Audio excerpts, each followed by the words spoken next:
We can't seem to say it enough. Walking is good for us. Numerous reports have found walking can add years to your life, and the magic number appears to be 10,000 steps a day. Sounds like a lot, but many of us struggle with creative and interesting ways to reach that goal on our Fitbits and pedometers. A new book, though, might have just the thing to keep you moving. Joining us, Paul Haddad, author of the book 10,000 Steps a Day in LA, 52 Walking Adventures. Paul. Love it. Good morning. Good morning, guys. And as Frank said, you had a real pep in your step when you walked up even onto the stage here. So you get your exercise, you do all this. 10,000 steps a day has become a mantra. I don't know about for many of us because that sounds like a lot, but apparently this concept first took hold in Japan in the 1960s. But why is it still the standard, 10,000 steps a day? Why that number?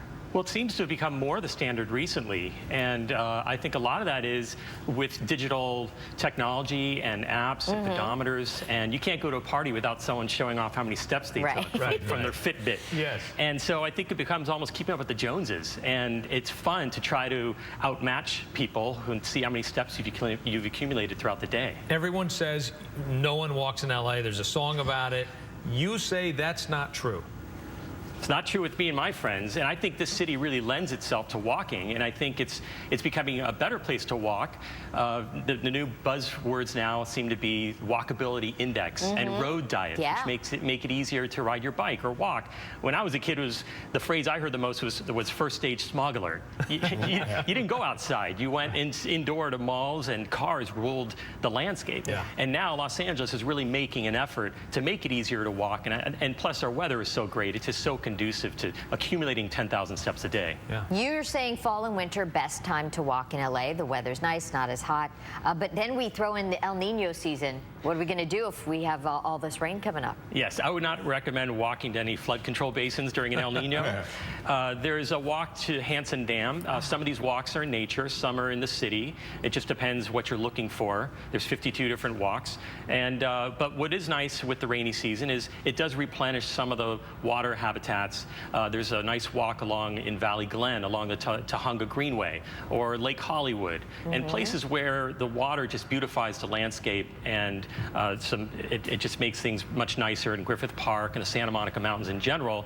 It's just, with the rainfall, it's going to be even better for walking in the wilderness. For those of us who are mathematically challenged, 10,000 steps is how many miles? For someone like me, I'm about average height. It's 5 miles. Okay. So each of these walks is a 5-mile loop. And Jessica, for you, it might be like maybe a few more steps, maybe 10,500 or 11,000. Because I have short legs. I see what you're saying, Paul.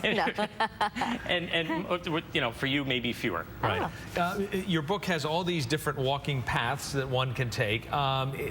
For people who don't do this on a regular basis, is there one that you would say, why don't you start here as a first path? Sure, I think, well, it depends, again, what you're looking for. If you're looking for sort of the urban experience, I would start with one that's just north of downtown that hits what I call the cultural triangle. It starts in Chinatown, and in the book, everything's narrated in the text so that it's almost like you're at Universal Studios and the tour guide's telling you what to look at. Yeah. And so you can go through Chinatown and experience some of the culture there, and then it leads into Olvera Street, Union Station, so you can see the birthplace of Los Angeles, and then over the freeway to Little Tokyo, which also has some amazing war memorials and things that I was unaware of. Yeah. That's the thing. I grew up here, and I thought I knew everything about the city. I didn't know half the things that are in the book. So I discovered things on my own. That's a great one to start off with. Okay. You also have some ideas for those who maybe want to add some extra steps. They want to do more, or maybe they're with the family. What's a family-friendly place to go? Maybe you have pets. So you have some ideas regarding that. Sure. Yeah, each walk, even though it charts out about 5 miles, if you want to go the extra few blocks to Philippe's for lunch, because I do. Sure. Absolutely. Who doesn't? Now you're talking. I have to point out all the great vintage restaurants, so that's pointed out in the book as well as good picnic spots. There's a walk in Baldwin Hills to this beautiful, to the Kenneth Hahn area, which is really nice. If you go another 500 steps, there's a great Japanese garden that's tucked away there that is really great. Outstanding. For more information about Paul Haddad and the book 10,000 Steps a Day in LA, go to his website, paulhaddadbooks.com. Book also available on Amazon.com and in stock at Skylight Books and Barnes & Noble. How about this? I will narrate your walks, so people can put on their iPod, and then they could we could teach them about the history of LA. We need some groovy music under that too. And with some groovy music. Oh, Yeah. we got the music right Love here. it. Love it.